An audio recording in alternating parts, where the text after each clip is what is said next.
Jom jaman sikit. Hari ni Akak Jamal terasa nak makan seafood lah. Seafood kan biasa malam je. Ni tengah hari. Hey, siapa kata tak ada? Dekat Lostam ni dah ada tau menu-menu seafood seawal jam 1 tengah hari. Kak Jamal, cuba bagi tahu rasa asam pedas ni macam mana? Asam pedas ni cukup rasa, masam, pedas, masin, cukup rasa. Lepas tu makan pula dengan telur dadah. Memang kena lah. Tu rasa shout out dia ni unik lah. Sebab dia menggunakan resepi dia sendiri. Ada rasa manis-manis, pedas tu sikit dan isi ketam. Kerang tu fresh. Wow, ini pula siakap terbang tadi nampaknya. Besar betul. Ya, siakapnya besar. Lepas tu dia rangup. Dia sediakan juga 3 jenis cecah lah.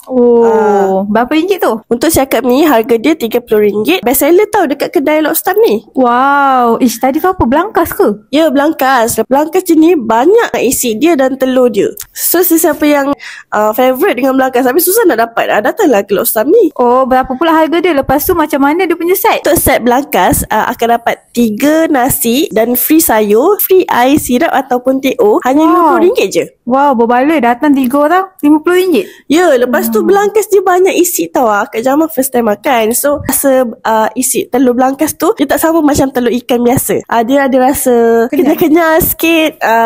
Yang ni pula seksi. Ada ketan masak lemak, udang goreng kunyit, sayur kacang panjang, pecah telur. Sesuai untuk 3 orang makan. Untuk minuman pula, apa yang specialnya adalah air durian blender. Wow. Lepas tu nampak tadi macam ada isi-isi tu. Betul, ada isi-isi. Kalau sedut tu dah macam boba dah. Tapi option durian blender.